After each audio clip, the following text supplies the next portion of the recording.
First off, I'd like to start with a land acknowledgement. ASG acknowledges with respect that the land we are on today is the traditional and ancestral homelands of the Kumeyaay Nation. We recognize the indigenous peoples as original stewards of this land and all the relatives within it. As these words of acknowledgement are spoken and heard, the ties nations have to their traditional homeland are renewed and reaffirmed. Next up, we'll have a poll.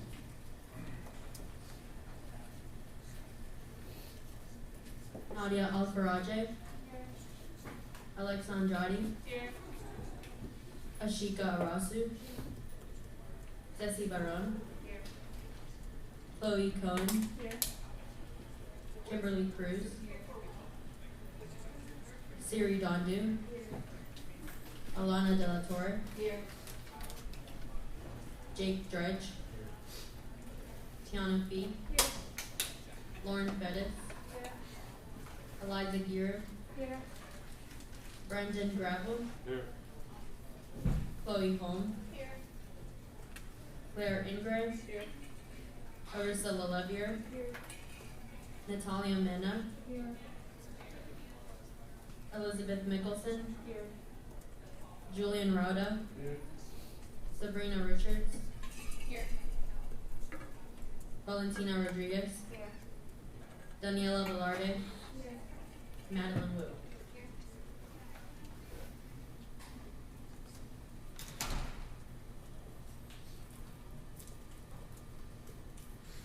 So next up, we will have the approval of the agenda. Do we have any motions on the floor? Senator Valentine.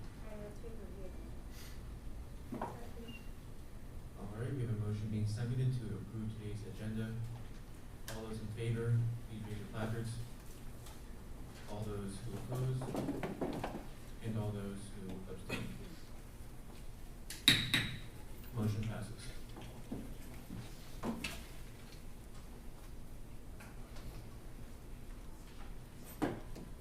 Next up on our agenda, we will have COVID-19 updates.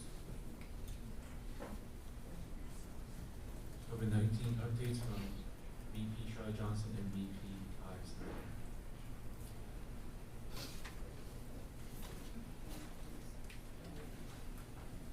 I'm just checking to see if where Vice President John is right now. So,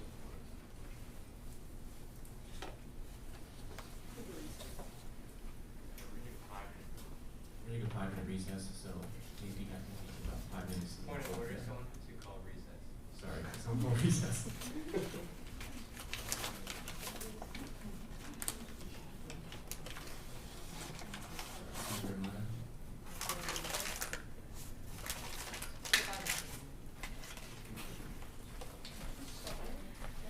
We have a motion being seconded to have a 5-minute recess. All those in favor, please raise your placards. All those who oppose, and all those who abstain. Motion passes. 5-minute recess. We are now going to resume the Senate.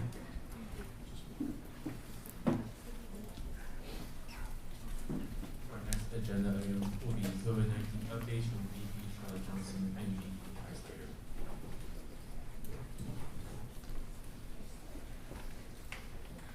Hello. I think Kai and I maybe we're gonna share a microphone or, yeah, so anyway, hello everyone. Hello.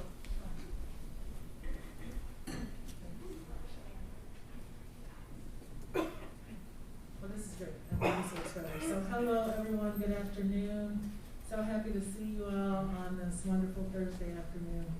Kai and I are here, we don't have a scheduled, we don't have a formal presentation, but Sean invited us so that we could basically hear concerns and answer questions that you have regarding COVID management. And I'm going to hand this over to Kai in a second, but one of the things that I really want to say is a big thank you, because I think this has gone from our perspective really well. And a big part of the reason that it has gone well, you know, of course with everything, there's something here and there, but the reason that it's gone well overall is because you all, you know, most of our students have been very cooperative. I see you all have on your masks right now, unless you're drinking something or something, and you've really been participating in that culture here that we talk so much about. So with that, I'm going to give it over to Vice President Snyder. And I would just like to echo what Charlotte said, because without the cooperation of our students, this doesn't go very well. And for the most part, wearing face coverings indoors, you know, I walk around campus all the time, and there's great compliance with it. And I recognize there's times when people have them down, they shouldn't. But anytime I see somebody like that and I just point to it, it's right back again. And so again, I think that comes from leadership. It comes from the culture that we have on campus. And so for all of you, I really do want to say thank you. We've done quite a bit of testing with our exempt students during the course of the year, and even that positivity rate is very low still. So these are non-vaccinated, partially vaccinated students on our campus. They test weekly. We have a system in place that if a positive comes up, notification gets out to them and to the professors and the dean of whichever school that they are in right away, so that we can begin the processes that we have in place to deal with that type of positive case. Not without hiccups that come here and there, but we seem to work through those on a regular basis, and I will say we've gotten better with some of what the issues were over the course of the semester took place. As I think most of you would know, we switched providers of how we're doing our testing this year, and so there were a few bumps to get going as we started. But I would also say that I think our reporting and our communication coming out of what we're doing with our testing now is better than it was last year. So I feel pretty good about that. So you know, we're looking. Data's changing on this all the time. So you know, almost all the time when I'm talking about it, I say at this time, because things just keep changing on us. The CDC changed some rules on us just 10 days ago, had to make some adjustments, all in that. We expect that's going to continue to go on right into the spring semester. So we're looking right now with a group, we have multiple groups who are working on this. There's the President's Faculty Advisory Committee, there's the COVID Action Team. Charlotte's team and myself meet 2 times a week minimally, just to talk about what's going on and take a look at what the data is telling us. And the data's starting to shift. We're starting to see this thing get better. And let me tell you, like you, I want to get rid of these. And I want to get back that people can do what they want to do rather than what we have to ask them to do. So that's our hope for the future, and we'll get there as quickly as we can. And one more thing I want to say, you heard from this group, or I heard from ASG, and I think one of our executive committee, one of your executive committee meetings, that one of the things students are really keen on is making sure we retain the testing site, the county testing site, because it is so close and it is so convenient, and we have, thanks to Kyle, I can't take any credit for that. The site will be here through June, is it? Yes, so we have the ability to continue it, so we each have a commitment to each other at least through June 1st. We will have that county testing site on our campus. So that'll continue to be available. And if ever you hear something like, well, you can't get in because there's signs up that are no appointments, I can tell you, I know people who have just walked down there even with a sign, and you can sign up right there. The other piece is if you've been exposed, you're supposed to wait for a period of time before you actually go get tested, so you can make your appointment in advance anyway, so you don't have to deal with any of that. But at this point, most of the times you can just walk right up into that site. I did it, actually. I walked up to the site. I wasn't naming anybody. Yeah, I won't name myself. I did it. I didn't have an appointment. I went down. There were a couple people in line. They said, I said, I don't have an appointment. And I was instructed just to register right there on my iPhone. I was so proud of myself because I was able to do it, not a techie. And so I did it in like 5 minutes or so. It took me longer to register than it did for me to actually go in and get the test and come out. Got the results in 2 days, 48 hours almost exactly. So yeah, it's a really efficient process. What questions do all of you have? Yes. I have a question. So I've been hearing, No. I've been hearing a lot from students that if they get a notification like that they've been exposed or they are sick and they are supposed to stay at home because they're sick, a lot of professors and faculty don't do recordings, so they've been missing a lot of classes and a lot of notes, and it's been kind of difficult to manage that. And I feel like I just wanted to know if there's like something as students we can do other than just ask another person for their notes, because there's cameras in every classroom and a lot of like professors don't use recordings, so it's been kind of hard because we're not supposed to go to class and have a model talk or something. So we have put this multiple times in front of the President's Faculty Advisory Committee.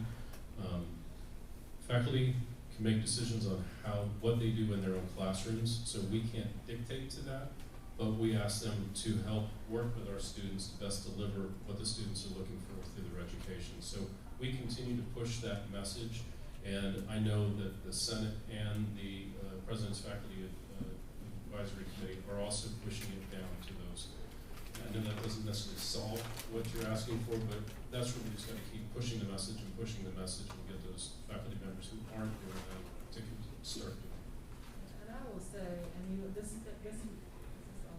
feedback is really helpful because it's been my experience that typically, in most circumstances, faculty are really willing to accommodate students who, because of a medical reason or some other reason, have to miss class.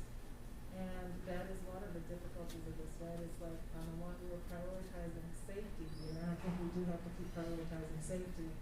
And as we do that, then we do have some difficulties that arise, particularly in students getting notes or getting access to the class and that sort of thing. So we encourage students to work directly with the faculty members on those accommodations. And my understanding is that's happening. If it isn't happening with a particular faculty member, like, we don't have control over that. But what students can do often is meet with the academic dean, I'm not saying this right, the academic advisor, not the dean, but the academic advisor of the school, to see if there isn't some, I don't want to say intervention, but there isn't some way to work that out to resolution. I would always say that the best way to work with the faculty is if you are feeling ill and you feel like you should stay home, email them directly and tell them that in advance. And that kind of a communication, or even call them if you've got, a lot of them give out their phone numbers, call them and let them know, hey, listen, I'm not feeling well, so I think it's better that I don't come today, but can you please record the session so I can get the notes. Most of the faculty who work at USD are going to respond to that. So, but it does take a proactive approach to making that happen. There's also something you can help all of us with as well. Is kind of to that point. I'll use myself as an example. I got that kind of sore throat, scratchy thing that was going around about 2 weeks ago. I got it really good. I typically would have come into the office. I mean, pre-COVID, I would have been at work.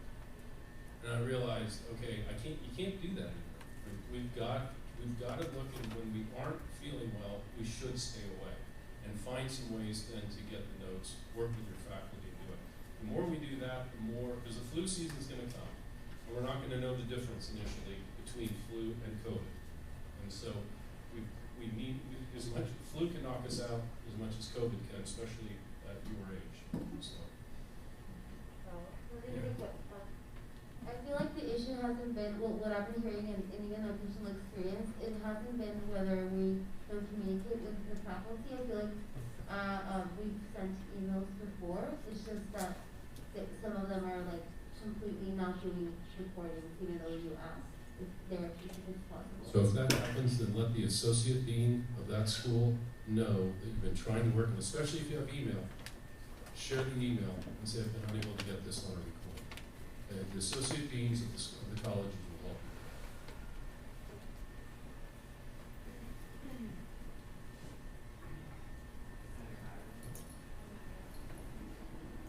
Thank you for being here. I was wondering what USD's position on the booster vaccine for COVID-19 is going to be, because all the students got vaccinated around May, and now 6 months has passed, and so students are able to get the booster, so will there be a mandate on that? We haven't really thought about that yet, because it's not, I'm sorry. We haven't really thought about a mandate for the booster for students yet, because right now we're really focused on the number of staff and faculty who can get the booster. Like there is a education exception for the 65 and over rule right now. To the 65 and over and pre-existing condition rule.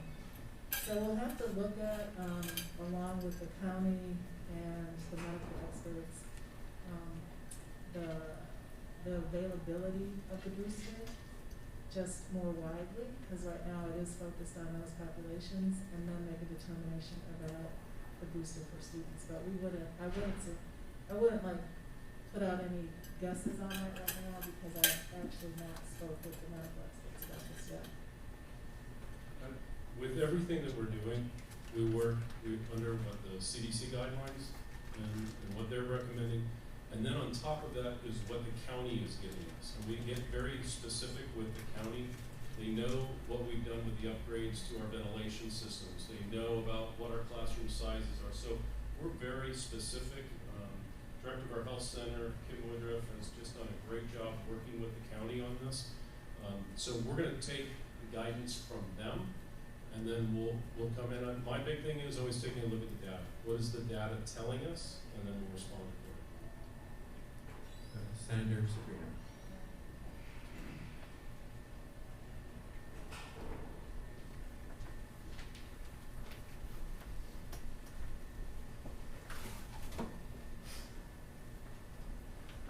Thank you for the presentation, it's very helpful. My question is just, what is like the definitive point or like the objective marker for when like the mask inside will be like rolled off? Like we don't have to wear masks anymore, if that makes sense. Is there like a point where, okay, this has happened, so we're going to take away the mask mandate? I think we're going to have to turn to the county to look for some guidance on that. Right now, most of the schools all have masks inside. So I don't know that I can tell you when this gets to this, we don't have that kind of direction at this point. I think when it's safe for us to do so, then we're going to want to do that. We also need to have buy-in from everybody that they're comfortable with that as well, right? I mean, some students may want it, some students may not. Some faculty may want it, some faculty may not. And so we're going to have to balance that so that we don't affect people too much as well. The only thing I would add to that is, honestly, I think you can expect that the lifting the mask requirement indoors will be the last thing to go, because what we've heard from all the medical experts is wearing masks really does significantly minimize the spread of the virus. I think you should anticipate wearing this next semester. Thank you. I want to get rid of it. Yeah, I keep getting It's personal. these little pimples on my face.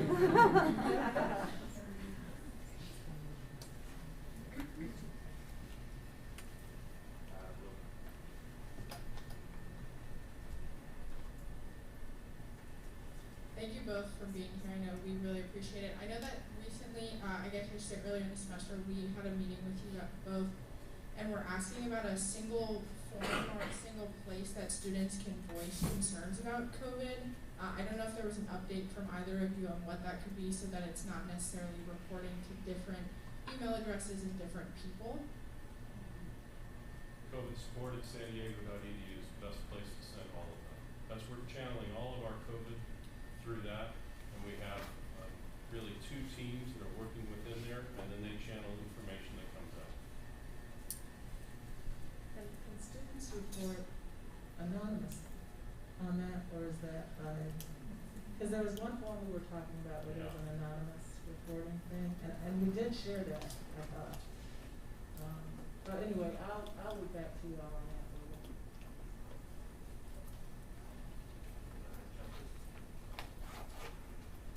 Hi, it's It's so great to see you too. I just had a quick question regarding masks because I know students still are going to classes and are like, oh, I forgot a mask and I don't know where to look for one. Is there any like location that would be helpful for senators to know that they can refer to their constituents, or just where a student can find a mask if they don't have one with them?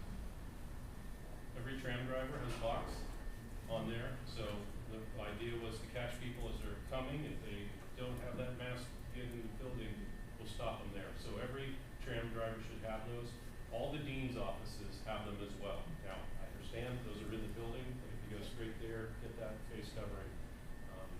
We have put a lot of supplies to all those places right now. And you can always go to the sheriff's store and buy a really nice branded one. So, Valentina. There's also a box in Camino, like where the theater is, just like in the little like bench. There's always a box full of masks there.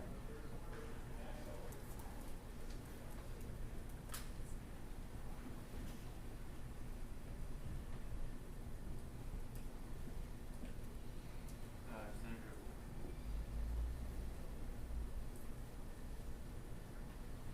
I know there's only a really small percentage of students who are partially vaccinated, but is there a deadline that those students have to be fully vaccinated by, so they don't have exemptions? If they're partially vaccinated, then they're in our testing program. We encourage them to, but we're not forcing anybody to have to get a vaccine. They're in that system to be able to get through.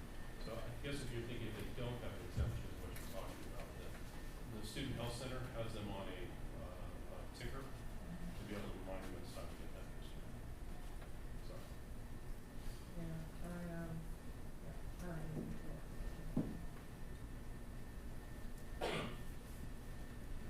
We have really good vaccination rates on our campus. So again, congratulations to your leadership in making that happen. I mean, we really look very good when you compare across the country. So that has helped us, and that's part of the reason we've done relatively well this fall. So again, thank you. Yeah, I'm thinking about other ways we can partner going forward in terms of the safety thing, and you all as president just exercise wonderful leadership. But you know, we had a slight uptick in cases after Halloween, which we maybe anticipated. I mean, it was Halloween, and I know there are parties and you know all of that.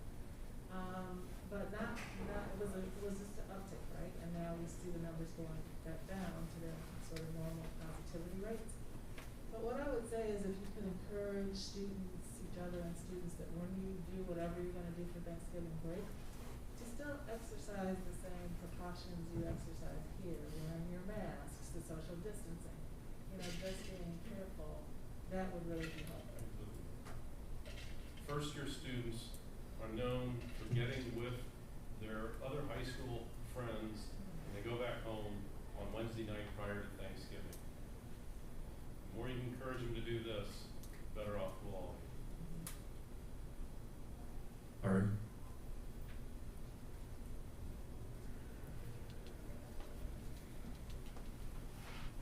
Hello, hope you're both well. Thank you so much for coming today. So my question for you is more in regards to mask mandate policy. So last week I attended University Senate and I was present and kind of just listening to kind of what the ongoing conversations are around the mask mandate.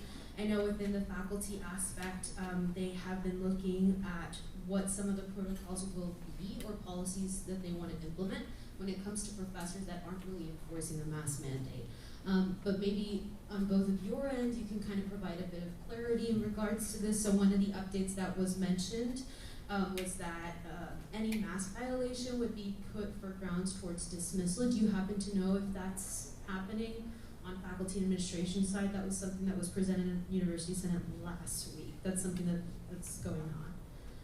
You want me to do it? Either way. So what I can tell you on that is progress has been made on this, right? Because remember, we were at a point when students were saying some faculty either aren't wearing masks or aren't requiring students to wear their masks.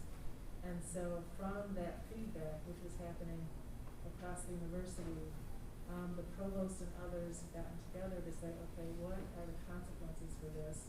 And and what sort of system should be put in place to address this. And that's what you heard at the last faculty senate meeting. Now, I haven't heard that I know that's being negotiated. I haven't heard that there's a final outcome, but I'm sure there will be soon.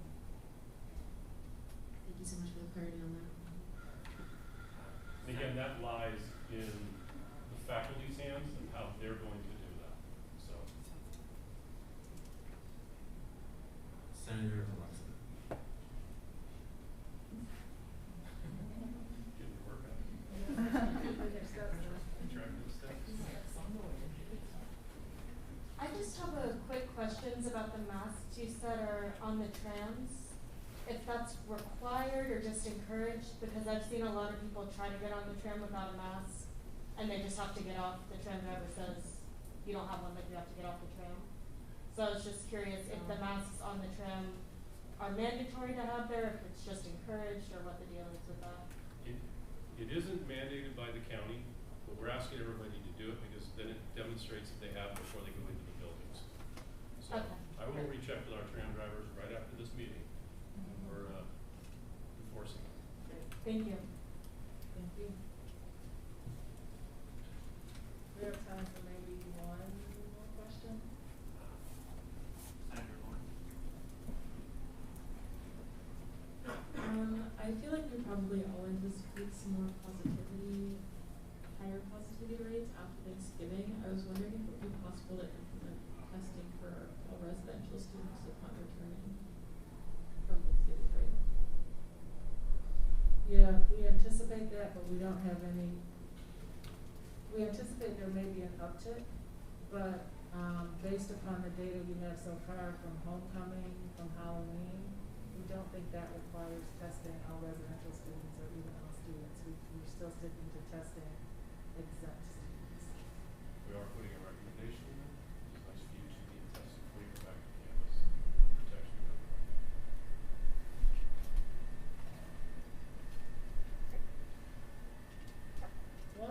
One last one.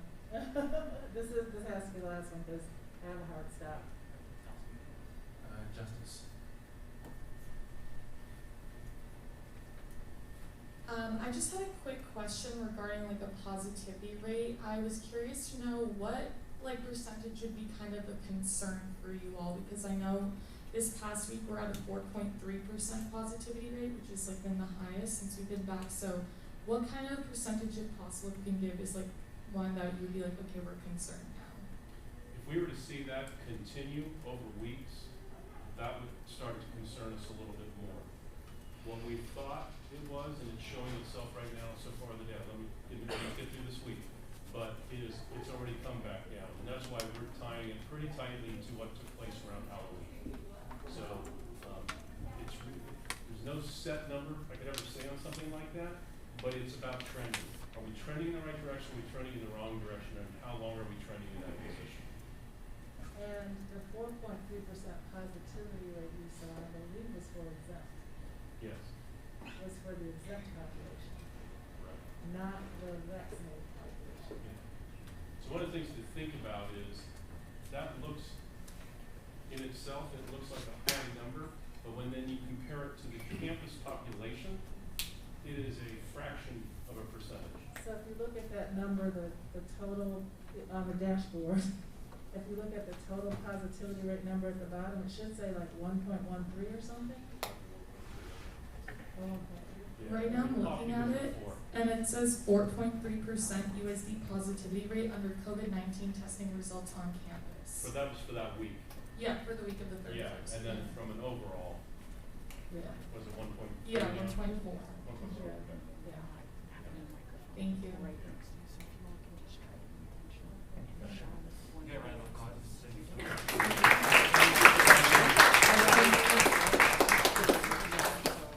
Thank you. Have a good weekend. Be safe over Thanksgiving. Yes.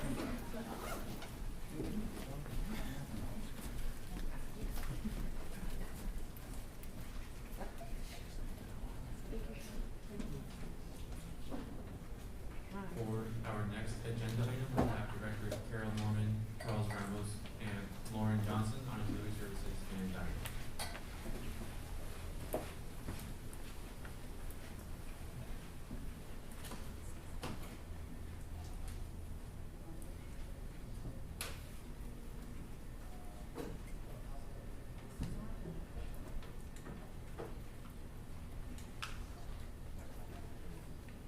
Hello everyone, can you hear me?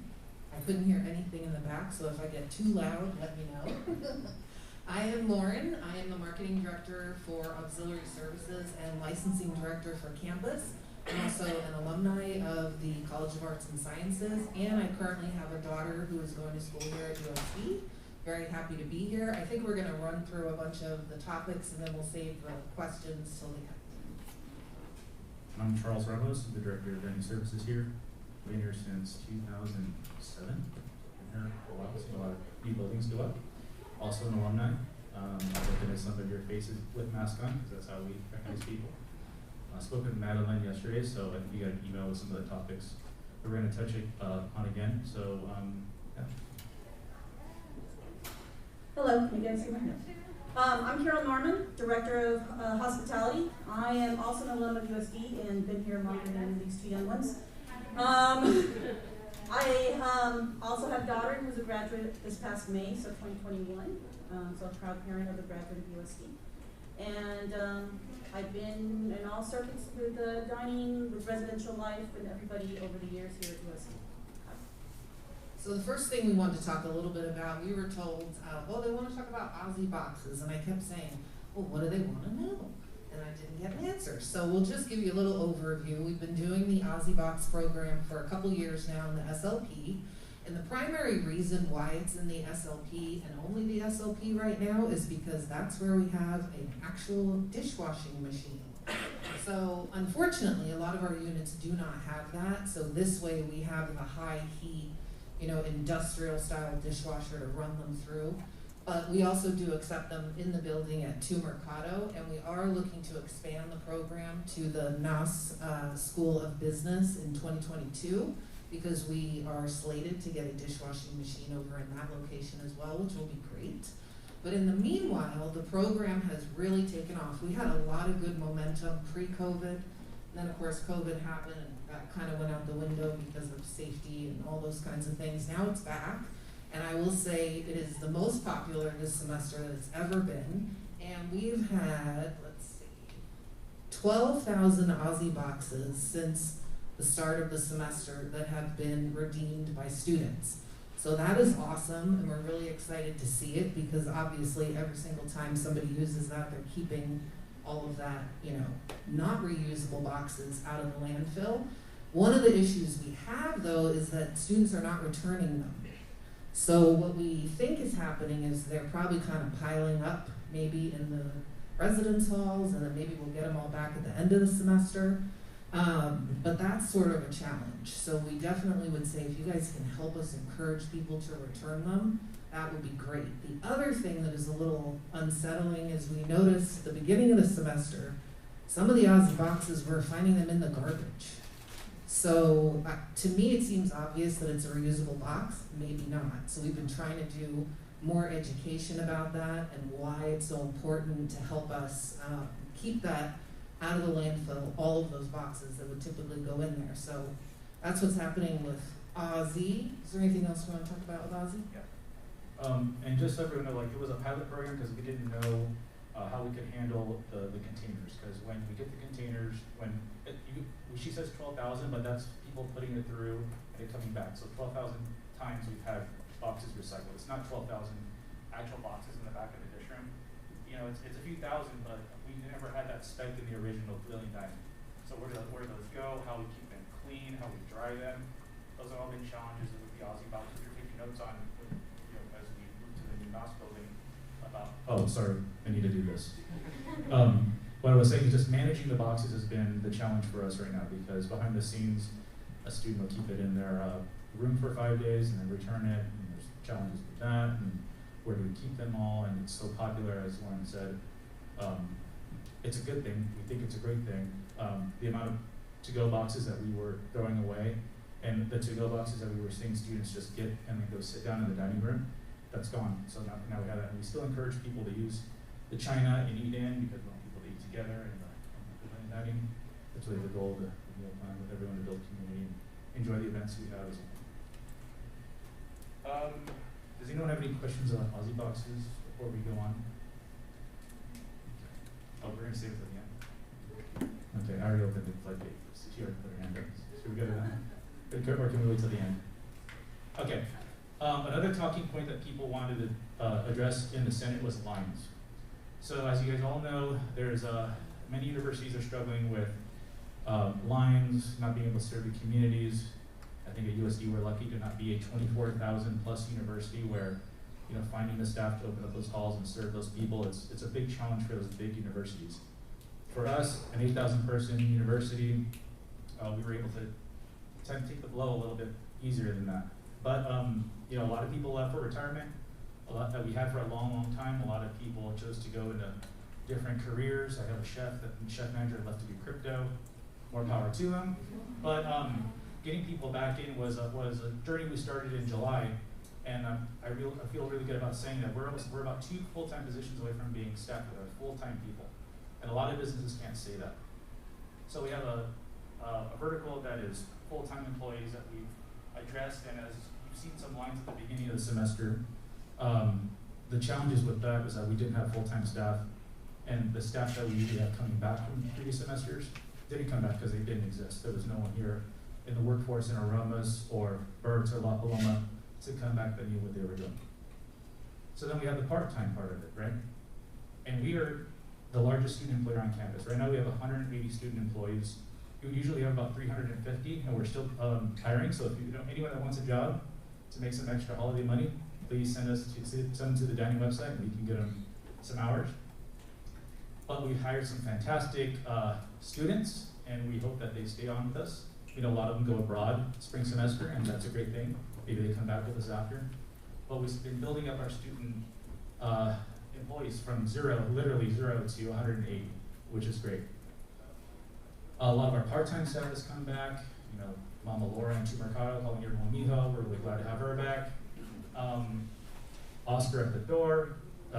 You know, those people, they came back, but there was a long time where people were reluctant to go back. And when everything reopened, background checks took forever. I can tell you why. We have 2-month background checks, You physically couldn't get people here legally to work with us under USD. So that leads us to us having to hire temp staff, which we're trying to eliminate as much as possible, but they fill the need so we can give you services on campus. And we were trying every day to train these people. It wouldn't be the same person every day. We would actively try and train them and make sure they knew the menus, made policies and procedures that they needed to follow, but that was a challenge. So when we talk about lines, it's a training issue, it was a staffing issue, but I feel really good about where we're going. They're less than what they used to. I know there's some areas, I know Verona's crepes take a long time and they're more popular than ever. I know La Paloma's breakfast is an issue. We're working on ways for that. It's things like the problems that I've been brought to my attention are things that we're actively working on. But unfortunately, it's not just a quick fix. But we've made a lot of a way to get there to be, hopefully, next semester all our student staff comes back, our part-time staff is back, we got trained full-time employees back here, and we're rocking and rolling. So we hope to finish the semester off really well with the lines, and our big events too. So Gary, you can go to that. So the other thing we wanted to mention is the Get mobile app. So all of our areas now, you can order ahead, pay ahead for your meals. This is especially important at lunch when we have everybody going to lunch at the same time. So sometimes we'll hear from students, I just don't have enough time to get from my class to go and stand in line and wait for my food. The Get app can really help you a lot with that. So you can order ahead, you pay ahead, you go into the location, you have your phone with you or your ID with you, you pick up your food and you go. So I really recommend people take advantage of that. And as it becomes more popular, right now we're offering delivery on campus from La Gran Terraza at lunchtime. As that becomes more popular, then we'll have to add more staff to take care of that, right? So we are kind of watching, like, how many orders are coming in, what are they liking? The other thing I think Charles mentioned in the notes he sent out yesterday was if you look at the menus and you don't see things that you would like to have, or vice versa, for certain options, we've had sometimes students would say, oh, I don't see the bread option, or something like that, that maybe we just missed or didn't think of. Let us know. We definitely want that feedback. It's meant for you guys to help make your lives a little bit easier. And I will reiterate what Charles said. We still really need part-time staff. So what we're finding is, and this is not surprising, but a lot of students don't wanna work nights and weekends, but we know you guys want the areas open. So if you know anybody, even if they're looking for 8 hours a week or anything like that, we are happy to have them come aboard. And we're actually saying, if you want a job for spring, apply today, because then we can get you in for background check if you haven't had one for this semester.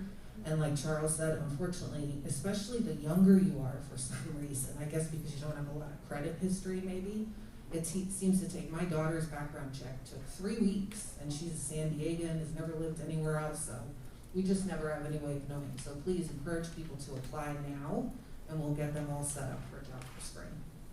Yeah, and one other thing too, this semester we started hiring from a company called Vantage Point. They're people looking for a job that might have some slight disabilities, eyesight, just different things. And they're great fits for our cashiers, our dishwashers, the nicest people you ever met.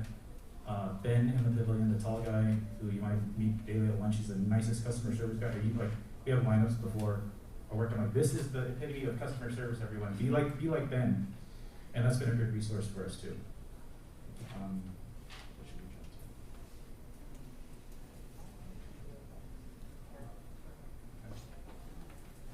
All right, I have a couple of things dealing with Toreros Against Hunger. We just restarted that program. I know Eliza, you asked about it. And Eliza's one of my great employees, so you know the catering department.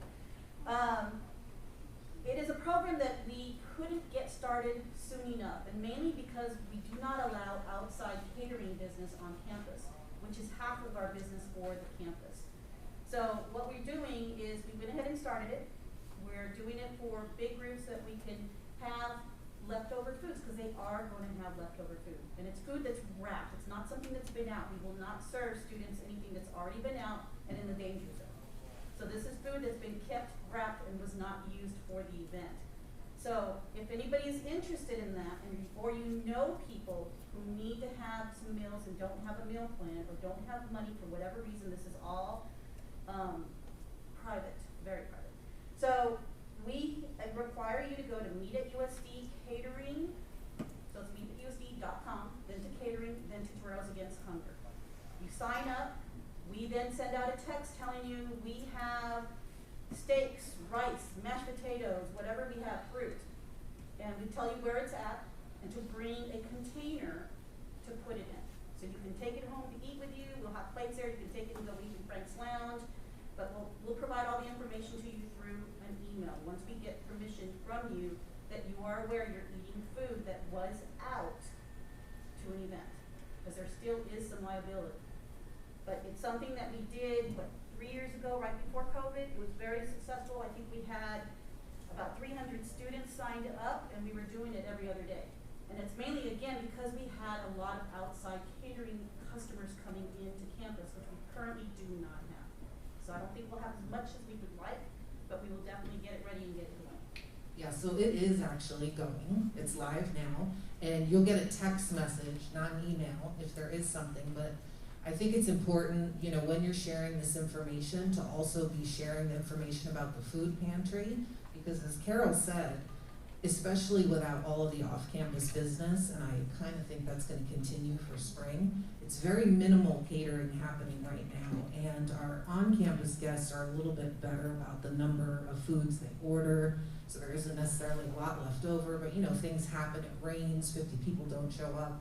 So I don't want people to rely on this, but I want them to know that it is there and they can sign up. It might be one text every 3 weeks. It could be in the holiday season, a little bit more.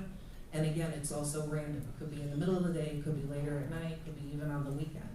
But it is there. I'll give you a little warning that there'll probably be one on Saturday. We have a huge group coming on the campus, and every year that we've had this group, we have a lot of leftover.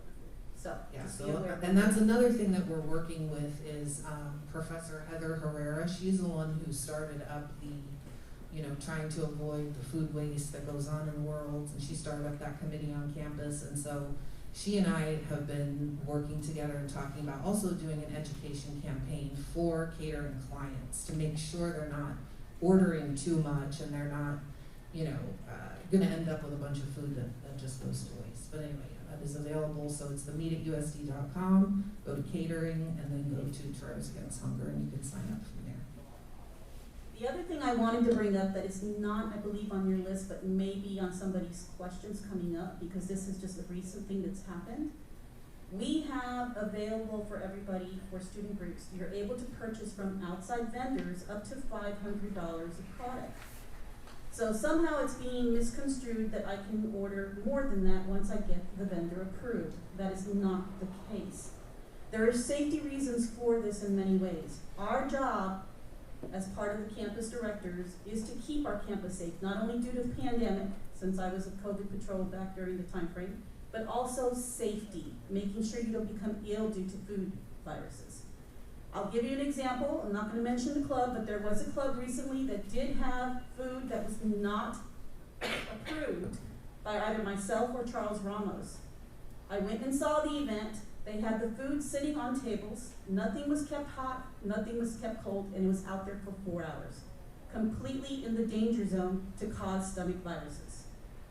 And what I've known from past, from being the director of dining for many, many years before Charles, was that people blamed dining services every single time. So my job is to make sure this does not happen as much as I can, and that's why we will deny anything that's over $500. The only person who can give permission to have an event where you're bringing food out from the outside is our supervisor, Andre Malik. So don't get mad at me and Charles, because we've had people do that. We have to follow the policies and procedures that are set by people above us. Okay? Thank you. Okay, another topic, and then we can start questions, is products and pricing. That was a big thing. So coffee lids. I know it's crazy. We can't get them. We can't get the ones that fit our cups. They are not available anywhere.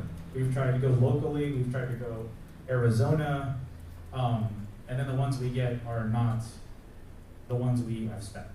So it happens with chicken, it happens with like marinara. We order marinara and we get canned tomatoes. The supply chain is very, very crazy right now. So if we're out of something, it's probably because we can't get it, and then the sub isn't really comparable to it. I know there was a couple of weeks where we were getting lids that slightly were off, totally out of our control, and we didn't have another solution for it. We just try to keep going. We were trying to buy as much as possible to get us through the time frame that they said the boat would be on the dock, and then we can get the product. So that's that. And then, but that relates to food too. We all know food's getting more expensive.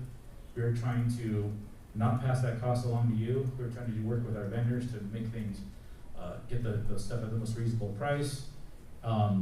We did some how we compares around the local area. You know, we're below, right at, or above places. We hit all the different sides of the spectrum. I can't say we're lower than everyone, but we're lower than quite a few. We're at quite a few, and then some people just have better buying power than that. And that's how it works when we're at a university and not in and out, that's all they do, and they have great contracts for that. So what we're trying to do now is to look at all our pricing. I know there's some things that came out with the pricing, and some of the employees are kind of go by a number. We have finances, we have a budget, we have to meet a number, and they're going off that, and I've advised them, if you see something that's way out there, let's have a conversation about that, and let's not put it out there, because sometimes we buy things for more than what you see at the CVS. We don't have that buying power of a CVS. But we also need to not make it crazy for our students. And we definitely realize that.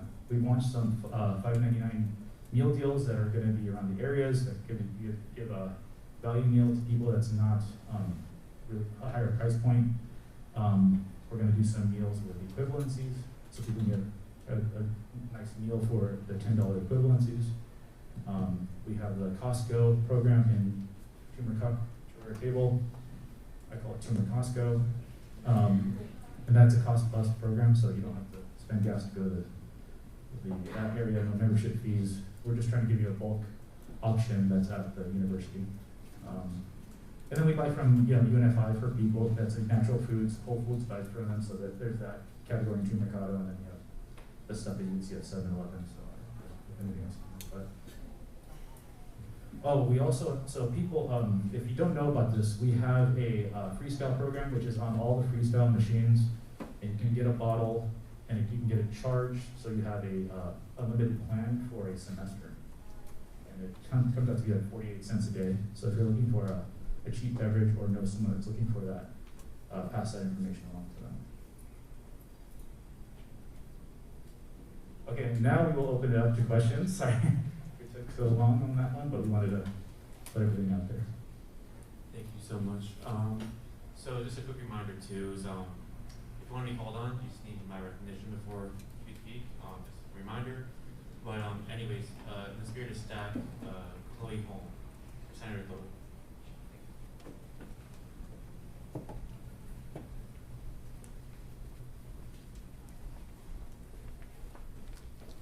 Hi, thank you so much for coming. I have constituents that are having a hard time like going back to the SLP church and the Aussie boxes, and they're sitting in the dorms to the point where there's mold growing in the boxes, and they are like stuck with the decision of, do I return it or do I just throw the box away? Like, will the washing machine be able to handle cleaning mold out of the Aussie boxes? Absolutely. Bring it to us, but don't put it in the machine. We can do a manual exchange. So actually, if they put it in like in a trash bag or something, and go to the register and say, okay, I have a really bad one, or and it's fine. We'll just give you the coin manually, and we'll do it separately. You might have to take that outside and power wash it. But that we use commercial machines, ginormous. It's chemicals. It's like 300-degree water shooting at it. It dries it because it's so hot. So yes, we can do that. But let's do a more of a manual that than the actual thing, because we don't want the surprise for the staff. Yeah. And if you want to get my email after this, we can coordinate them. Okay, thank you.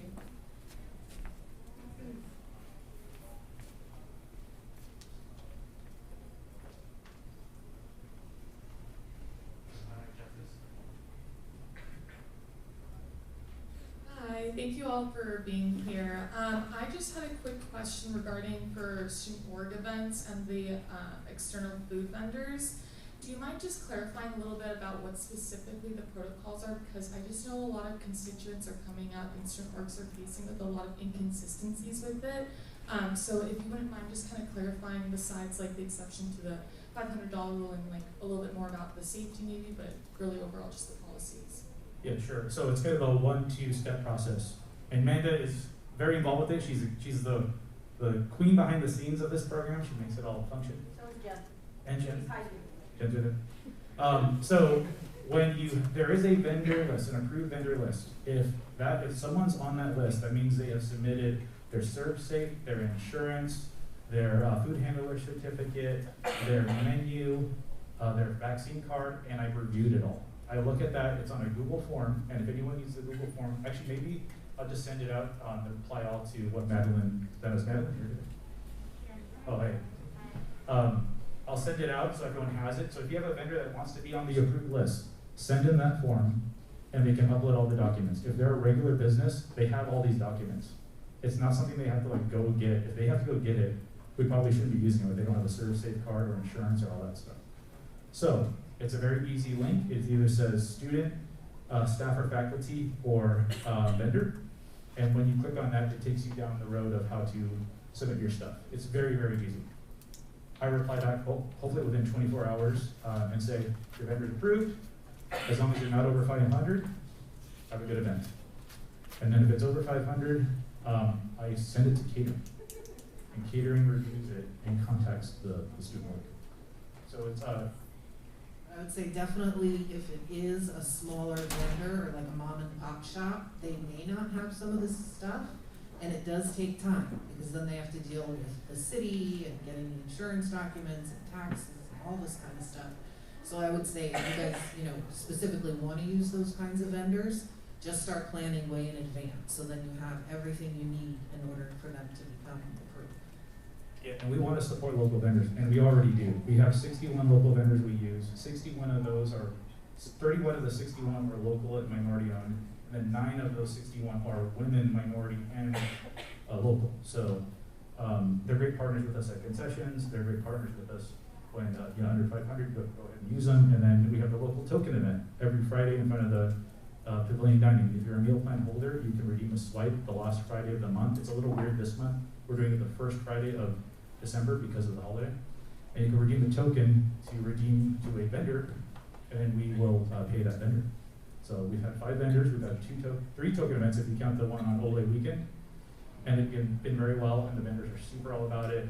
And they're from vegan to chicken wings to whatever you want. And we're gonna do that pasta thing with a sandwich with pasta in it, which is kind of funky, but it's a cool idea. And we're gonna have another one on the 3rd. So we're all about supporting local businesses, but they have to go through the right forms and have the right forms.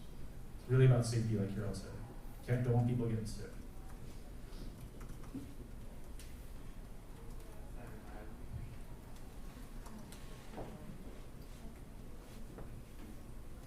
Thank you for being here. One of the questions was, how will dining work with the new composting regulations for the County of San Diego? Okay, so we've been aware of this for a long time. We had an internal solution that's still being reviewed. So we're hoping that solution works. It's something we've had for years. We've had it for like 12 years. It's a biodigester. All the food can go in this machine, and the machine composts it with enzymes, and it turns it into gray water that goes into the sewer system. You would think that's diverting. The city has some concerns with it. So we're like, we really want to keep that going because that's the solution there. We have a solution with waste management that has had some challenges because we put food in the waste bins, and they don't have a solution for keeping the bins clean. And they attract an amazing amount of things. Animals, flies, everything. So since we have some time to figure out the cleanest way to do it, we're doing it as best we can with what we have until it's like they're like, you have to do it this way. But right now, it's doing it by the city, what the city's regulating. And if we have to do the waste management program, because there's no other program, which we haven't found another program, aside from building something at USD, which is a big capital investment. And we need at that point, it's a university thing, right? If people talk about dining as the only food waste, there's food waste all the time. People bring it all the time from off campus, like they bring it from their home, right? They make their own meals. There's composting bins that should be all over campus if we go down this road of a university program. So, short answer is we have something that we hope we can use. We have a plan that another option to waste management that needs some tweaking on the cleanliness side, and then if none of that works, we have to look for other options. But we will be compliant regardless. There's no concern about being compliant. I think that's also a good time to mention, especially since we're struggling to get things like lids. You can bring your own mug to the areas, and we do the discount. So it's 50 cents off like regular coffee and tea, and 25 cents off espresso drinks, essentially is what it comes down to. So we really recommend that people do that. Of course, we ask, please bring a clean mug. Especially because of COVID, those kinds of programs, they're now a little unstable, right? Because we're a little concerned, right? We're taking your mug, and we don't know what you might have been exposed to, but we're offering it, we are doing it, and we just want to make sure that people are being smart about it, So, and I would say to your friends who have the mold growing, mold is bad. You don't want that in your living environment, so please don't let it get to the point where it's growing mold. Although, just imagining what is probably floating around my daughter's dorm room. But anyway, so you can bring your own mug, and we encourage you to do so, and that obviously will also help with some of these other issues. One of the other things that I'll point out, and we have all 3 of us up here for years have been working on the sustainability, recycling, composting on campus for years. I also am a big proponent. I think USD needs to have a compost area on campus, and that is something that we're in serious discussions over the last 2 years, so fingers crossed we go that way, because obviously it makes the most sense on a lot of levels. But as Charles mentioned, it's not free, and it is kind of costly to do to start.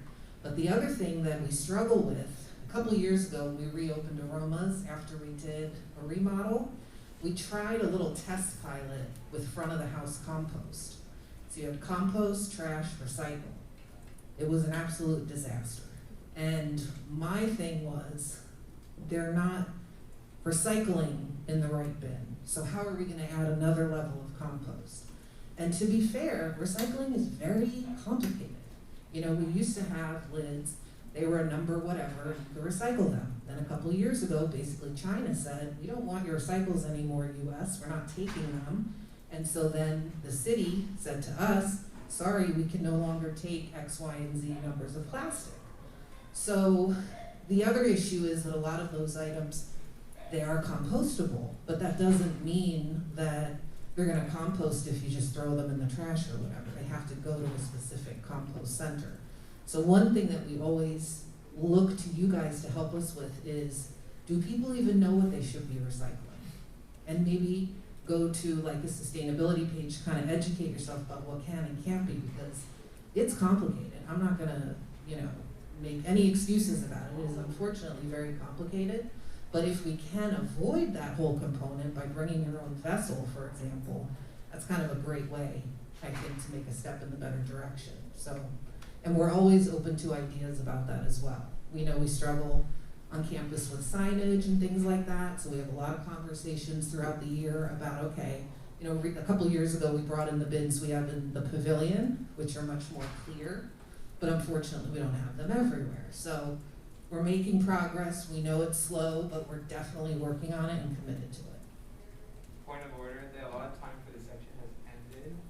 We do, however, have a lot of people in staff, so if senators would like to vote to continue time, you're welcome to do so. So, up to you. I move to extend this section for 15 minutes. Second. The motion being seconded to extend this item for 15 minutes. Do we have any further discussion? Point of order, there's no debate on this discussion. Thank you. Alright, so all those in favor, please raise your placards. All those opposed, and all those who abstain. Motion passes. There's 15 more minutes on this agenda item.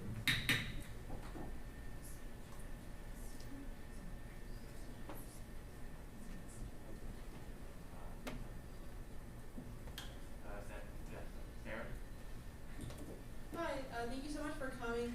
Going back to approvals of like vendors from outside, I was wondering, because I know a multitude of student orgs and different like groups on campus send in requests.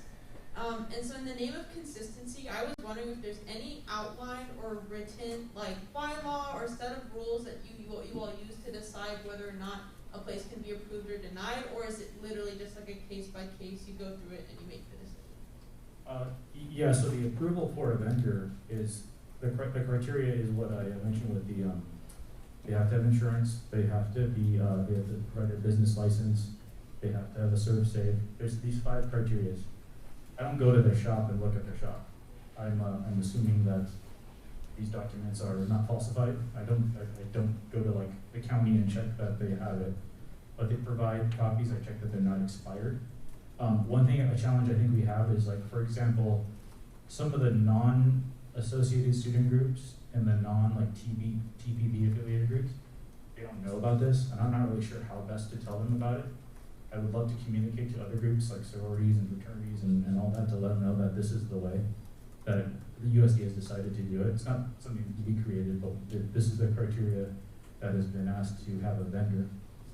And if the only thing that makes this criteria different than like someone who actually sells stuff is that a vendor who was going to sell something on campus has to give us like their resale permit. So it's almost the exact same thing as someone who wants to sell something. But USD dining is the only people allowed to sell food on USD. So that's why that's different. And let me clarify why, because I'm sure you guys are going, why? Well, we have with the county our certificate. So it's a food safety certificate, and then we're responsible for anything brought onto campus, whether it be coming in from a school group, an outside group, anything that comes in, because again, if someone were to get sick, the first thing they do is they go to the county saying, I ate in dining services at the University of San Diego. And they immediately send someone, they dispatch a person to come over, and check all our areas. So ultimately, we are responsible. If we find, or we don't, I'll give you another example, I guess, would be the barbecue that we had one year, where a group came in again with no permission and had a barbecue outside and started a fire. Okay, we had that happen. We had a group that came in that also had food poisoning. County came to us to ask us, how did you allow this group to come onto campus? You are responsible. They didn't fine us, but they will fine us $10,000 plus every time. So again, that's the reason why we had to develop this. It was not easy. It took us a long time to say yes, but we did it. And we will continue to work with you to make sure that any restaurant we want can be approved, but they have to go through the process. Yeah, and if they have issues like, oh, I don't know what this document is, I just reach out to them and start a conversation with them. We have some people with language barriers, and it's easy after we get some maybe other person involved. And they're like, oh yeah, I definitely have that. It's just I was submitting the wrong document. So there's a little bit of back and forth with people that don't know which documents are what, but other than that, it's a pretty straightforward to get a vendor for approval. And then when it's approved, as Carol said, if they're under 500, then there's no more further approval that's needed because they're already an approved vendor.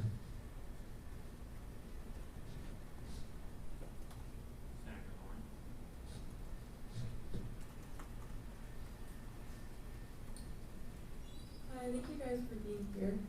Do you have any updates on like the status of the Torero to-go truck? I don't think I've really seen it on campus, but I know it was really popular. Yes, that goes to the staffing as well. We have every intention of having go out this next semester, spring semester, for sure. I feel really good about that. I actually was trying to see if we could do it this semester. It just doesn't seem like it's possible yet. And that side of campus is very weird now where it normally is. I actually don't know if it's going to return to that same spot. There's so much construction over there. We can tell less people go to La Paloma and less people go to Hertz. That might not be the right spot for it to go, but it's going to come out again. We know that there's the need for it to be in certain places, certain times. We're going to reassess that. It will come back. It was actually active during the loyal season because that was kind of a one-day thing that we could take care of like one time a week. So it is up. It's kind of ready to go, and I feel really good about that next semester. Probably the same menu, maybe a little different. So we'll see. If you have any recommendations of where you would like to see it in the spring, email Charles. Yeah. We'll see what we can do.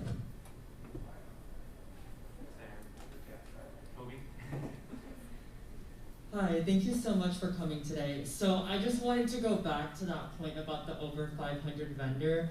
So a lot of the examples you mentioned were situations where they were not approved. So what about the cases where they are approved and it just happens to be over 500 and we still get denied even though it has been approved through the process? Could you just give me the rationale on what goes into that decision? Yes, basically the $500 was set as a limit for across the campus by the Board of Trustees. Okay, it was $500 for student groups and $300 for faculty and staff. And it was bottom line to control, again, groups coming in with more than what they could do and providing area, again, it came down to safety too. It came down to, we don't have all eyes on every single event on campus. And what we see is once we approve it, any groups, students, whoever, faculty, staff, will bring in more food than allowed, and you cannot control the safety of that food. You don't have shakers, you don't have ice, you don't have ways to keep it cold, ways to keep it hot. You can control things under $500, but once you start hitting over $500, $1,000, there's no way to control it, and you don't have anybody with a food permit to be able to oversee what you're doing. Are you saying you got denied for food under 500? No, for a food item over 500, and then the vendor was coming onto campus to make the food. Yeah, and that's another thing. We do not allow the food vendors to come onto campus again without prior approval, and that's through the county. They need to be able to have permission from us to cook on our facilities because we're responsible. We carry the license. I don't know how else to put it to you.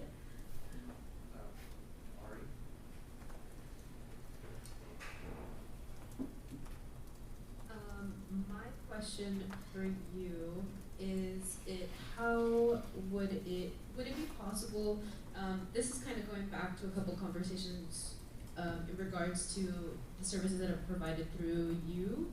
There are several different services that you have just mentioned, but I feel like for our students, especially our constituents on campus, it'd be nice if they could have like a document or a central location where they could find all of this. Because everything you had mentioned is really important, especially when we're still in an echo pandemic and students are facing food insecurity. Another question I had is, do you happen to know, and this might be referenced to your department, is that if you take CalFresh on campus in particular, I've heard it could be possible that the university doesn't take CalFresh or SNAP EBT cards. And another thing I would like to ask, you had mentioned food prices. I was wondering if you could possibly expand a bit more into that in terms of why prices have increased. Just because I think I may have spent like $19 on a sandwich and fruit in Mercado, and I don't have a meal plan because I can't afford the additional costs onto my tuition. So especially for students who are low income, who don't come from, yeah, so that would be really helpful. Okay, So if you do go to the meetatusd.com cater, at the bottom it says how to order for students, and it has a sheet that you can look at, and it has all that information about it. First you need to do this, you need to make sure the vendor is approved, and so on. I'm not sure if we have the form Charles is talking about on that page. I know I have it on the auxiliary page, but I'll add it there if it's not. But so that's where there's like a lot of that info. Food cost, unfortunately, I just forwarded these guys an article today. I opened up CNN.com. Right on the home page, it's about a high cost of food and groceries. We have not seen prices and inflation like this in that sector since the 90s, before you guys were born, right? I mean, this is really unprecedented times. I myself went to Jack in the Box the other day. I ordered just a regular chicken strips, fries, regular size drink, and the guy said $13.75. I was like, what? I said, I only wanted the 4-piece, not the 14. And he said, no, I know. So there's weird things happening on top of COVID and everything else. There was a massive freeze. That's part of the reason why the chicken prices have gone through the roof. If you've noticed in the grocery store, bacon used to be $6-7. It's $13 now. Eggs are going up. Unfortunately, this article that I read, everything is going up. Meat is going up. Eggs, snacks. They're going to hit you really hard with snacks. And this is because of these unprecedented global times. So one of the things, like Charles said earlier, we're doing, we have the $5.99 combos. We're going to be rolling out the $10 equivalency combos for dinner and brunch periods in the retail areas. We also understand that the meal plan may be an additional cost, but we have several different plans. So even a small plan might be a wise idea, because then you'll have access to the unlimited access meals in Pavilion for dinner and brunch on the weekends. The other thing that's good about the meal plan, it's a set price for the year. So even if inflation goes up, you're still going to be able to go in and use your meal. We're not going to say in the spring, oh, prices went up, we got to raise the meal plans. Meal plans are set for the year. And that's another situation where the Board of Trustees come in. They approve any kind of price increases almost 2 years in advance.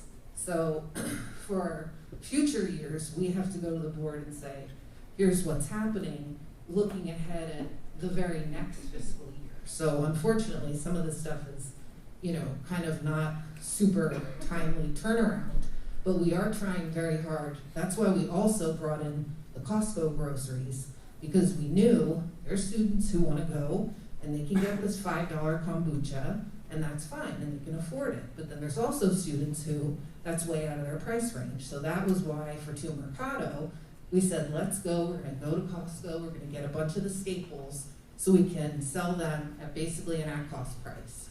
So that was where that came in. What else?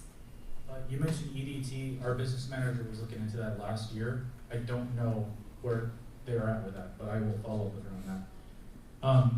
I also want to say, in regards to food costs, like I mentioned, we're trying to do everything we can to keep everything in the cost in mind, and we're also trying to keep things at high quality. I mean, the bread on their sandwiches is from Bread and Sea. It's a bread we get delivered every day. It's super high quality. We use the halal chicken at the stations with Lila that everyone loves a lot, and we source quality products, and that's on our website under auxiliary and sustainability. You can see Cisco's sustainability report, UNFI sustainability report. We're trying to give quality ingredients as well. So the other thing is, our boss has always been about having a very good relationship with our vendors. So our prime food vendor currently is Cisco. These guys meet with them every week and probably talk every day, either via email or phone. And it's always about, we have to keep prices at a decent place. That's why we use the example of the chicken strips. We've gone through 20 different kinds of chicken strips since September just for Bosley, because every time we order, they can't get that product. So then it's a different product, or it's a different price point, or it's a different size. So it really has been a very big focus of ours to hit Cisco even harder with, we need you to do better, we have an expectation for the students, but I'm telling you, unfortunately, this inflation is just gonna continue. And it's not just here, it's globally. I definitely recommend, if you haven't seen it, to go to CNN and read the article. It's a little upsetting, to be quite honest, you know, but it's kind of reality. But we are trying to come up with ways and combos and discounts. As Carol or Charles mentioned earlier, we've got the Sustainabottle program, 48 cents a day for your drinks, for all the refills you want, and we're open to other ideas. And I know also, I think the EBT would probably end up going to like the Board of Trustees level for approval. So that could potentially take some time, although I'm sure they probably have already had some conversations about it. Point of order, just to make sure, if anyone has any follow-up questions, you get recognized by the chair.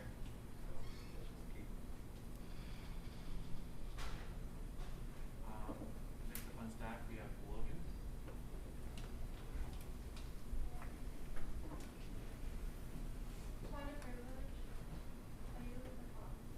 Yes, take a look. I just wanted to return to Sarah's question about there being a specific set of bylaws or rules, because I don't think the question actually got answered. So I'd like to clarify that there is not a set of rules that give specific, like step-by-step on how to do the actual form. I understand that the form is decently self-explanatory. So if there's not, is it possible to get something put together? I know you said that you're not sure how to distribute it. That's something that ASG can help with. But again, I just don't think the question got answered. So is there something, and if not, can we get something made? Yeah, you know what we'll do actually? We'll put together a couple links to email out to you guys so you have it, so you don't have to remember all the different pages we talked about.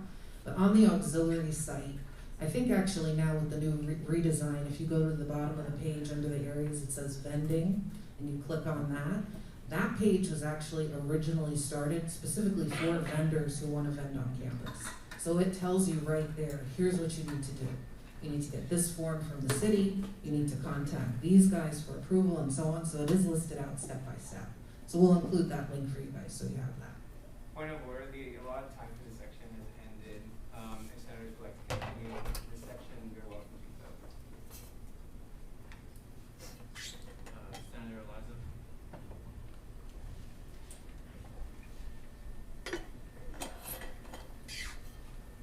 I move to extend the time by 5 minutes.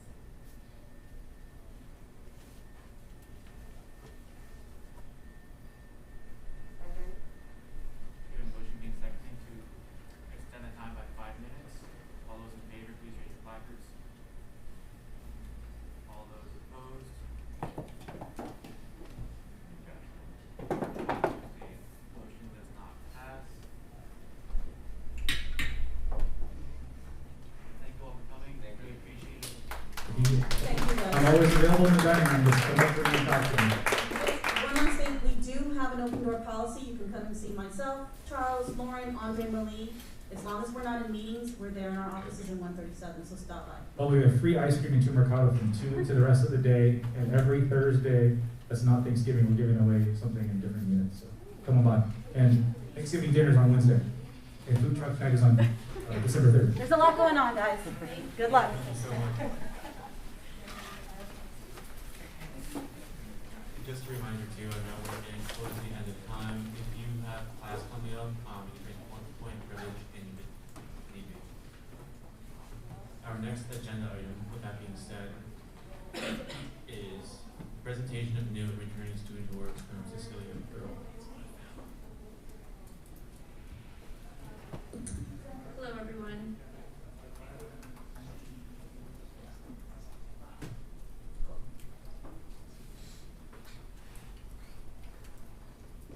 So these are all groups that have met the required registration process, and we are seeking to approve them. They are all returning organizations. And last week we approved 2 new student organizations. The first one is Terrarium. Their mission is to bring consulting resources, enhance resumes, and bring outside networking opportunities to the USD community. They will work on real projects and gain experience, such as working with clients through established companies. And they are open to all majors. The second one is Surgery Searchers. Their mission is to help students advance academic excellence and prepare students for medical school following graduation through dividing into specialties for students. This club is the first of its kind and is open to all students. It will be bringing in guest speakers and hosting surgery view parties.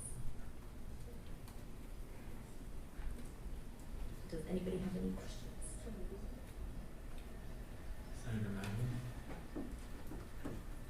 Thank you. I move to approve all new and returning student boards.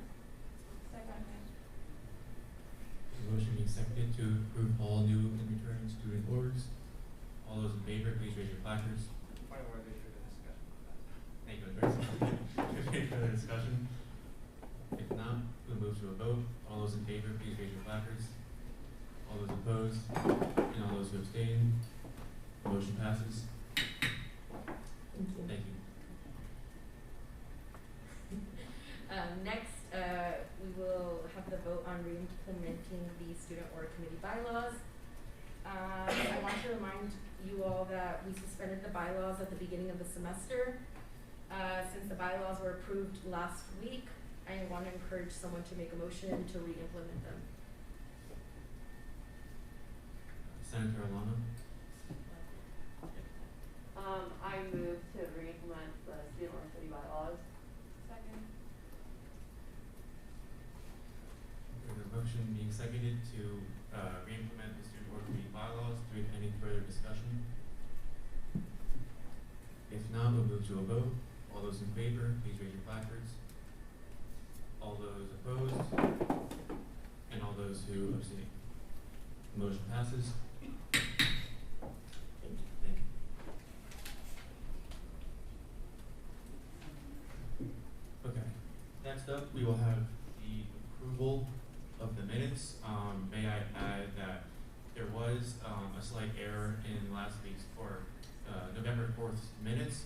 So what we could do is table it till next week so we can make the needed adjustments and then approve the minutes, the adjusted minutes for next week.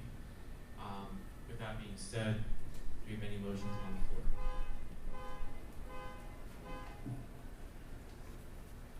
Senator Chloe.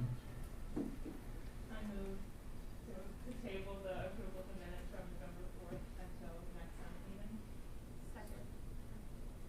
We have a motion being seconded to table the approval of the minutes from November 4th until next week. All those in favor, please raise your placards. All those who oppose, and all those who abstain. Motion passes. Approval of the minutes for November 4th will be happening next week. Okay, report from Speaker of the Senate. So it's Happy Veterans Day. Thank you to all those who have served. And then, so the lunch with Charlotte Johnson that I mentioned last week, I kind of messed up. Put it for the at the same time as the WTF forum, so I rescheduled it, and it will now be happening December 10th. So there should be a Google Calendar invite being sent out soon. Just please be sure to RSVP to it, so the Ground Terrazzo can know how many people are coming. Next, remember you guys all need to volunteer at least one TPB event this semester. So the semester's coming to a close. Please be mindful of that. And then lastly, please remember to log your office hours. It's really important that we do that. So thank you.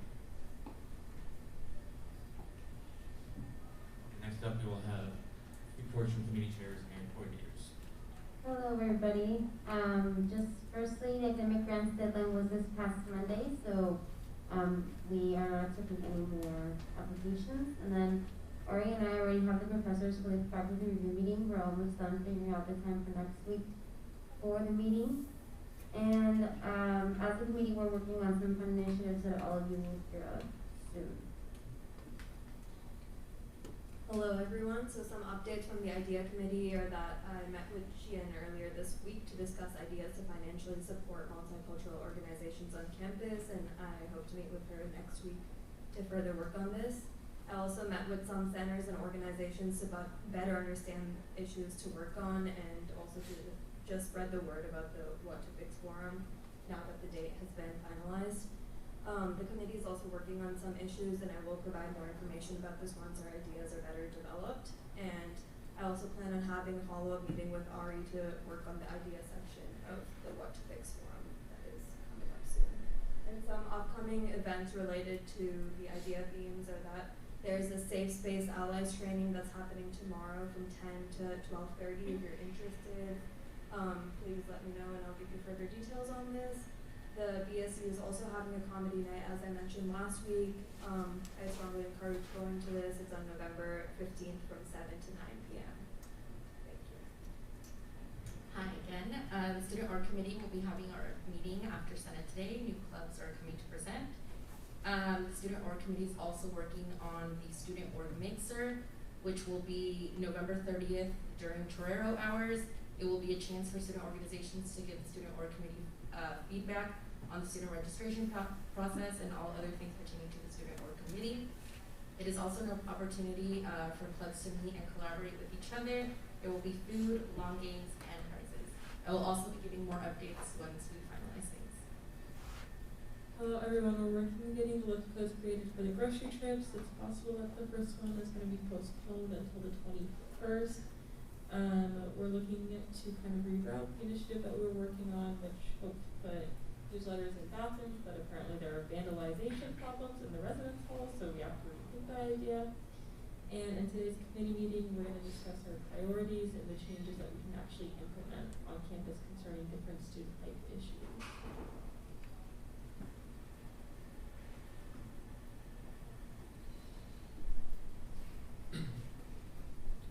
Not time for me today, guys. QPR suicide prevention training next Tuesday from 12:30 to 1:30. Lunch will be provided. You can sign up for that on the URUSD website. It's super easy. I encourage you all to do that if you have the time. The Center for Health and Wellness Promotion will be doing flourish de-stressing events the week before finals, so stay tuned for those. I'm pretty excited. Last thing, I mentioned this last week. It's this mental health screening thing that we're trying to promote more on campus. Just want to give you guys kind of a brief, overview of the things that they have to offer. There's things for alcohol use, bipolar, depression, anxiety, with post-traumatic stress, overall well-being. I just encourage you guys, if you're thinking you might have an issue with one of these, take the screening. It gives you information on whether or not that's an issue for you and provides resources for how you can address those things. Use that if you need to, or if your constituents need it as well. Thank you.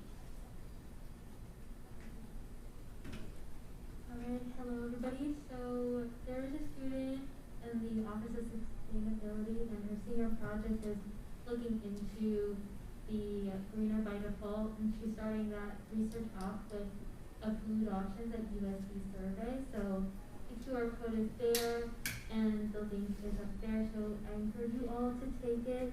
You have the freedom to put all of your input on how your dining experience has been so far, and also encourage you to share it with your own constituents. As you know, I met with Charles Ramos, the Director of Dining, yesterday. I added onto those notes from yesterday from what we learned today, so I encourage you to use that as a resource. And then always email me if you have any questions. Thanks.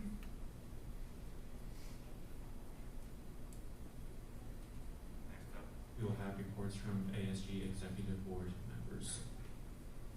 Hi everyone, happy Thursday. So please save the date for the What to Fix Forum. It's going to be on Tuesday, December 7th, 12:32 at Kalachi's Plaza. I believe I added you all to the Google Calendar invite. If I haven't, please reach out to me and I'll be sure to add you. So far what we've done with the process is we've sent out invites to admin as panelists, and I'm hoping that our lovely committee chairs and coordinators would also be willing to serve as a panelist there in case any of your constituents have questions. We're dividing it up to 3 sections, so it's going to be anything regarding student life, idea, and academics. And you all are expected to attend this event. And just for some homework for your committees, I'm asking each committee come up with 3 to 5 questions pertaining to the committee that you represent, so student orgs, y'all can kind of tap into the other committees as well and come up with 3 to 5 questions there. And please email them to me by Tuesday, November 16th at 5 p.m. If you need an extension on that, just communicate with me and I'll work it out with you all. But we definitely need questions prepared in case students, don't have any, but I'm sure they will. I'm hoping to present the student input survey results next week. I'm so sorry, just have been having amazing speakers come and talk to you all. President Harris and Charlotte Johnson are coming to our executive meeting on Monday to check in, so hopefully we'll have some updates for you all next Senate. And I'm currently working on getting lift codes to the entire undergraduate student body, and I'll be sure to update you all with that once everything gets finalized. So if you have any questions or any concerns, please don't hesitate to email me. Thank you. Alrighty, hello there everyone. I missed you last Thursday. But some updates on my end. So for University Senate, professors had discussed how there was a slight increase after Halloween and COVID, but so far they've back a little down to normal, I think. And then as well as kind of just reiterating about the enforcing the mask mandate. As of right now, a lot of what Faculty Senate is doing is kind of reviewing how they want to go about creating a policy. If they are, as I mentioned previously, kind of putting forth that any professors that don't follow with the mask mandate policy will be put on ground of dismissal. So kind of happy to get clarity that administration, especially VP Johnson and Kai Snyder, are also aware of that as well. I wasn't sure. And then as well from there, professors are still encouraging that students kind of just stay home, especially if you don't have COVID and you're sick, to stay home and take care of yourself. And then from there, I'm planning to reach out to Siri for the IDEA committee. Oh, my bad, but community. And then preparing for marketing for BibliU next semester. That's something that we're trying to put forefront at right now, just because our usage rates for the program kind of went down a bit. So we want to make sure that students have accessibility to that, as they are free textbooks that are provided by ASG funding. So yeah, thank you so much. Hi everyone, I'll be quick. As Sean mentioned, please do your office hours. It makes my life easier. I'm still working with Margaret Leary and the committee to finalize our TRHT proposal. It's due the 19th. I don't know if it's something that I'm allowed to share, but if it is, it's something that I will share once it's been finished. Quick updates for me too. I remember, last week I was talking about the Dean's Advisory Council that I went to. Wasn't really happy with how that went. So I'm currently drafting an email to them just to follow up, addressing the things that they said and the things that they didn't let me say.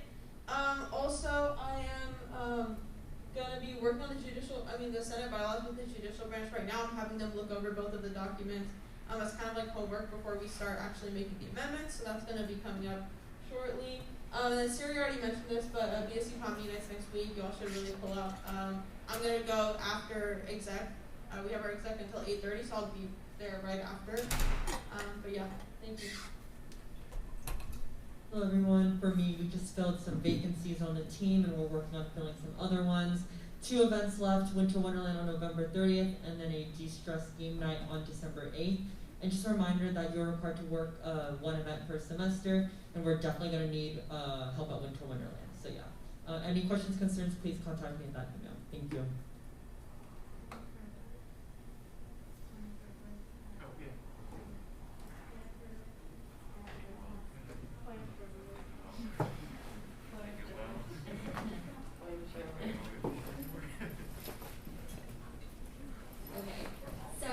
We do have the ASGBC cheat sheet. However, we've been encountering some common problems running with funding requests, so I'm working on creating guidelines that should be going out in the student org newsletter on Monday. As well as we can also put what the stipulations that Dining has mentioned about like the 500, getting that approved with them, stuff like that, and concerns with student org funding.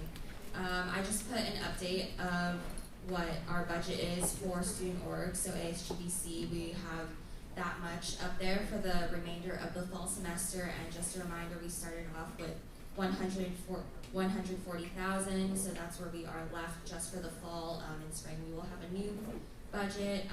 It's not up there, but quarter 2 budget reports as well as spring allocation requests are due in November on the 22nd.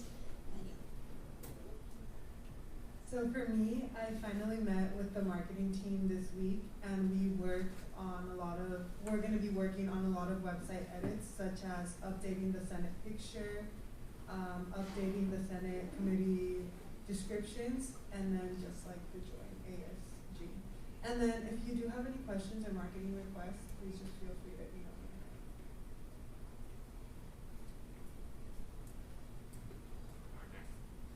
Our next agenda item is final business and hearing of the public. At this time, any senator may take from the table any motion previously laid on the table in the meeting the week before, or present urgent business. Additionally, any member of the public may voice any concerns to the assembly on non-agenda items. Senator Danielle.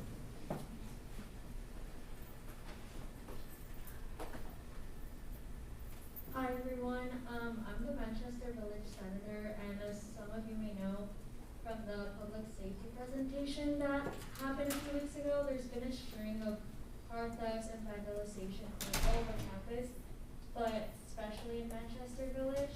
I'm in contact with the community director, and we'll be meeting next week to talk about this, but I'll keep you all posted, and just so that it's in the loop. Thank you. Sabrina, Senator Sabrina. A constituent in my residential building came up to me with just a feeling of uncomfortableness that they have. That there was an incident on campus this week where there was a poster put up about a pro-life event, and that it got ripped down, and the person threw the poster at the person who had put up the poster moments earlier, and that the person who came to me was saying that they had agreed with the event, and they felt that like there was tension for them to be able to like be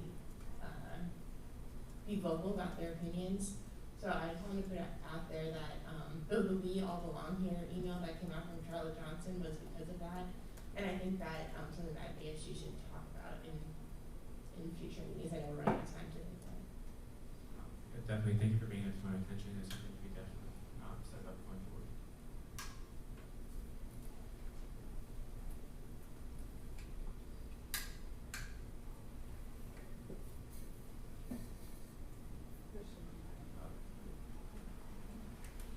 Yes.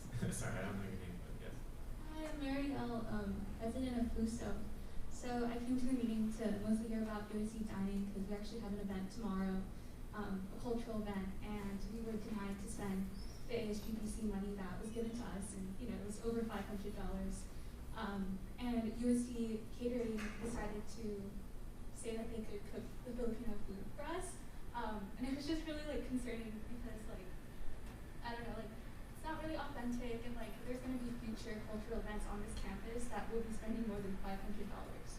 So it was just really concerning how oh, you're spending more than $500. Let USD cook it, even though it's a cultural food. It's not going to be authentic. And I know people at the Islands Club will be having food out in the future. I don't know, just something really upsetting, and was not really addressed today. We've been having problems. You know what I guess it's just been kind of hard communicating with USD Dining. Just that fact, I feel like it's important as a multicultural organization to have an authentic event or we serve authentic food, but it's just difficult. That's all. We hope you guys take note of that, please. Thank you for coming and sharing that with us. It's definitely a bummer, but I think after today, I think the dialogue with dining services is something we definitely want to continue, and we definitely encourage you to stay in touch with. So thank you.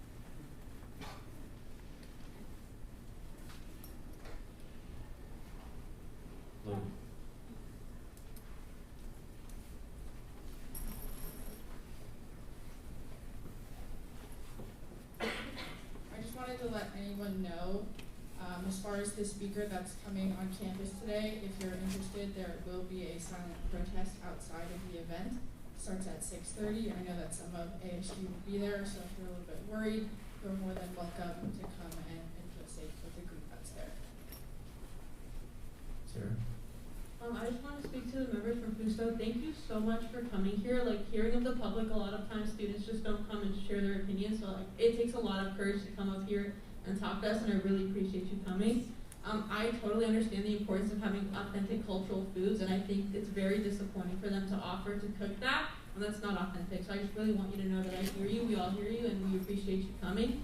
It's a shame that that conversation got shut down early, but in the future, like Sean said, we would love to continue that conversation because it's very, very important. So thank you so much for coming. Thank you again. Justice. I wanted to echo what our Chief Justice said. I just wanted to also say thank you, and we're so appreciative of the members and the public that spoke regarding FUSO and what's happening. I'm going to make sure to see what we can do to speak to other resources on campus, and maybe Charlotte Johnson as well, to let her at least know about this that's happening and how we weren't really heard about anything that we were saying, and also our questions were not really answered, and that this was very frustrating. So I just wanted to again say thank you for speaking up and for voicing everything. We really hear you and we really appreciate that, and we're going to do our best to figure this out.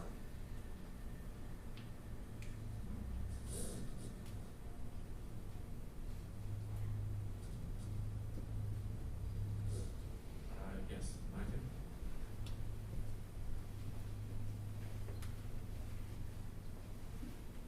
Hi everyone, I'm Mike, the director of the United for Multicultural Commons, and I just wanted to echo what you both have said, and I appreciate FUSO also being here sharing this concern, because as someone that works with the multicultural organizations on campus, we recognize how important it is when doing events, things to be authentic around food, and while I feel that catering does really try, it doesn't quite reach that level. And I also think that cost, and there's a lot of other factors that are involved in that. So I just kind of wanted to say thank you all, thank you for coming, FUSO, and for you all to hearing that out, because it does connect the sense of belonging and connection here at the university when these things happen, and they happen very last minute. Our students have been working, I know that FUSO has been working on this event for a while, I know earlier this week was when we first heard about this situation happening. So that makes it even more frustrating in that there has been some work being done. And I just appreciate you all hearing us, and again, FUSO for being here to speak to that circumstance.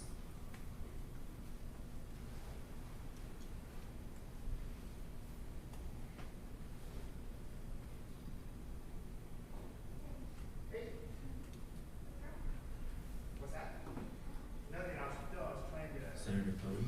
We have a motion being seconded to adjourn this meeting. All those in favor, please take your placards. All those opposed, and all those who abstain. Motion passes. This meeting is adjourned. Thank you.